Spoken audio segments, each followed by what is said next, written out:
Hi guys, ये मेरे channel की एक नई सीरीज है जिसमें हम बात करेंगे रिसेंट न्यूज़ की रिलेटेड टू पॉप कल्चर। तो इस सीरीज का नाम है सिनेमैटिक बुलेटिन, जो हर वीक आया करेगी। तो मेरा नाम है मोहित और आप देखते हैं cinematic shadows. So let's get started. तो सबसे पहले बात करते हैं हॉलीवुड रिलेटेड न्यूज़ की। और सबसे बड़ी खबर है कि Avenger doomsday and secret war दोबारा से पोस्टपोन कर दी गई है। जहां एवेंजर डूम्सडे की पहली रिलीज डेट 1 मई 2026 थी, वही इसे शिफ्ट करके 18 दिसंबर 2026 कर दिया है। और जहां सीक्रेट वॉर 2 मई 2027 की थी, वही उसे 17 दिसंबर 2027 कर दिया। और यहीं अब जो डूम्सडे है वो क्लैश करेगी ड्यून में से या साथ, जिसको लोगों ने नाम दिया डूम्सडे, जो कि बार्बन आइवर की तरह एक क्लैश हो सकता है या एक इवेंट हो सकता है। और इसी पोस्टपोन के बाद अब ब्रांड न्यू होम, जो पहले डूम्सडे के बाद आने वाली थी, वो अब डूम्सडे के पहले आएगी। और ऐसा कहा गया था कि ब्रांड न्यू डे डूम्सडे के पैरेलल स्टोरी चलेगी। और अब ऐसा देखा जाए, जो फैंटास्टिक फोर 25 जुलाई को आने वाली है, उसके बाद सीधा 1 साल के गैप के बाद कोई मार्वल मूवी हमें देखने को मिलेगी, जो कि ब्रांड न्यू डे। उसके बीच में अभी तक कोई ऐसा प्रोजेक्ट हमें ना सुनाई दिया है, ना शोकेस किया गया है। जैसा देखना इंटरेस्टिंग होगा कि क्या होगा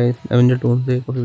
अब बात हो रही है डूम्सडे की, तो साथ ही साथ बात करते हैं इसमें आए गए रूमर्स की, जो कि कहा जा रहा है कि घोस्ट राइडर का कैरेक्टर भी हमें डूम्सडे में दिख सकता है। ये ज्यादा स्ट्रॉन्ग रूमर्स तो नहीं है, लेकिन ये रूमर्स निकल के आए, तो इसलिए मैंने आपको बताया। और यही ये खबर आ रही है कि स्कारलेट जॉनसन अब डूम्सडे में नहीं दिखेंगी। उन्होंने कहा है वो भी अपने फ्रेंड्स को मिस करती है, वो भी मार्वल की मूवी में आना चाहती है, लेकिन उनका कैरेक्टर का एंड हो चुका है। और इसका मतलब ये है कि स्कारलेट जॉनसन का कैरेक्टर हमें डूम्सडे में नहीं दिखेगा। और यही साथ में न्यूज निकल के आ रही है कि माइकल जैक्सन की बायोपिक मूवी है, वो पहले एक पार्ट में आने वाली थी, लेकिन उससे 2 पार्ट में रिलीज करने का सोच रहे हैं। और यही बात करें व्हील्स ऑफ टाइम सीरीज की, तो उसे अब कैंसिल कर दिया गया है 3 सीजन्स के बाद। इसके बाद अगली न्यूज की बात करें तो ऐसी खबर आ रही है कि एक live action Elden ring movie बन रही है A24 के अंदर। तो इसको डायरेक्ट एंड राइट करेंगे एलेक्स गार्लैंड। जब बात हो रही है गेम अडेप्टेशन की, तो यही को न्यूज निकल के आ रही है क्लैश ऑफ क्लैंस की एक सीरीज बन रही है नेटफ्लिक्स के अंदर। और यही बात करें मिशन इम्पॉसिबल की, तो वैसे न्यूज निकल के आ रही है इंडिया में मिशन इम्पॉसिबल का कलेक्शन 50 करोड़ हो चुका है, और जहाँ की यूएस में रिलीज ये 23 मई को हुई है। तो अभी तक इसके कोई वर्ल्ड वाइड रिकॉर्ड्स नहीं आए हैं। तो इसका मतलब मिशन इम्पॉसिबल अपने पीछे वाले पार्ट से ज्यादा अच्छा कलेक्शन कर रही है, ऐसे रिपोर्ट्स आ रहे हैं। और यही बात करें हॉलीवुड की लास्ट न्यूज की, जो है कि बेलेना का फर्स्ट रिएक्शन आ चुका है,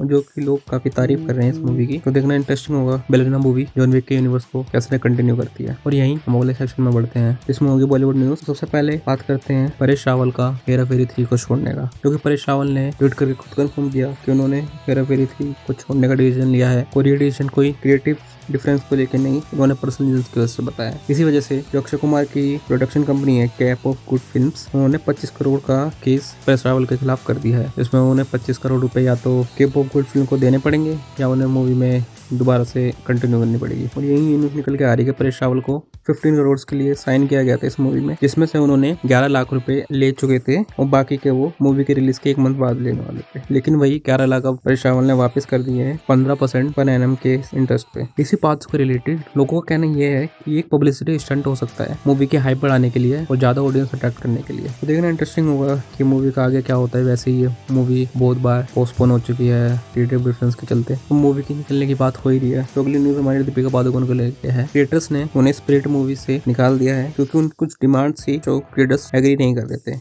उनकी डिमांड थी 8 hour work day per day, 20 crore fee, और रिफ्यूज टू स्पीक तेलुगु। मतलब जैसे उन्होंने कल्कि में 2 लैंग्वेज में साथ साथ शूटिंग करी, तो ऐसी शूटिंग वो दोबारा नहीं करना चाहते थे। तो इसलिए मेकर्स ने उन्हें अभी निकालने का डिसीजन लिया है। और कहा जा रहा था कि इस मूवी की शूटिंग 2-3 महीने में स्टार्ट होने वाली थी, जब प्रभास कल्कि और सलार 2 की शूटिंग खत्म कर देते। अब देखना इंटरेस्टिंग होगा कि इस मूवी की शूटिंग कब से चालू हो रही है, हमें मूवी कब देखने को मिलेगी। और यहीं बॉलीवुड से एक सैड न्यूज है। जो एक्टर मुकुल देव है, इनको आपने आर राजकुमार, सन ऑफ सरदार, यमला पगला दीवाना में देखा होगा, उनकी डेथ हो चुकी है 54 की एज में फ्राइडे नाइट को। May his soul rest in peace. और यही बात करें इस वीक आए ट्रेलर वॉर 2 की, जहाँ लोग इस मूवी के लिए हाइप थे, लेकिन यही अब इस मूवी को क्रिटिसिज्म मिल रहा है इसके VFX के चलते रिलेटेड और NTR के चलते रिलेटेड। अगर आपको एक टॉपिक के बारे में और डिटेल में जानना है, तो मेरी इस वीडियो को जरूर देखें, जिसमें मैंने बात करी है क्यों इस मूवी को इतना क्रिटिसिज्म मिल रहा है। और अब बात करें इस वीक की रिलीज, जो कि भूल चुक माफ, जिसने अपने फर्स्ट डे पे 6 करोड़ का बिजनेस किया है। तो मे भी हो सकता है ये लॉन्ग रन में अच्छी कलेक्शन कर ले। अब हम बढ़ते हैं नेक्स्ट सेक्शन में, इसका नाम है trailers and posters. Trailer and poster के बारे में मैं आपको बताऊंगा। तो इस वीक जो ट्रेलर आया है उसमें है इट वेलकम टू डेयरी, और इस वीक दूसरा ट्रेलर आया जुरासिक वर्ल्ड रीबर्थ का, यानी इसके कुछ पोस्टर्स आए हैं जो आपको स्क्रीन पर दिख रहे होंगे। और यही बात करें डोरा लाइव एक्शन फिल्म का, जिसका नाम है Dora and the search for Sol Dorado, इसके कुछ स्टिल इमेजेस आए हैं जो कि आपको स्क्रीन पे दिख रहे होंगे। और यही बात करें F1 के पोस्टर्स की, इसका भी एक पोस्टर निकल के आया है और यही नेक्स्ट पोस्टर है स्क्विड गेम का जो हमें इस हफ्ते देखने को मिला। लास्ट में हम बात करते हैं सुपरमैन के नए पोस्टर की यानी कि स्टिल इमेज की। तो यही न्यूज थे इस वीक के पॉप कल्चर से रिलेटेड। अगर आपको ये वीडियो अच्छी लगी हो इसे लाइक एंड शेयर करें और आपकी फेवरेट न्यूज कौन सी थी मुझे कमेंट्स में जरूर बताएं। और ऐसे इंटरेस्टिंग वीडियो के लिए मेरे चैनल सिनेमैटिक शैडोज को सब्सक्राइब करें। Thanks for watching. Like you, be strong to hold the powers of the sun.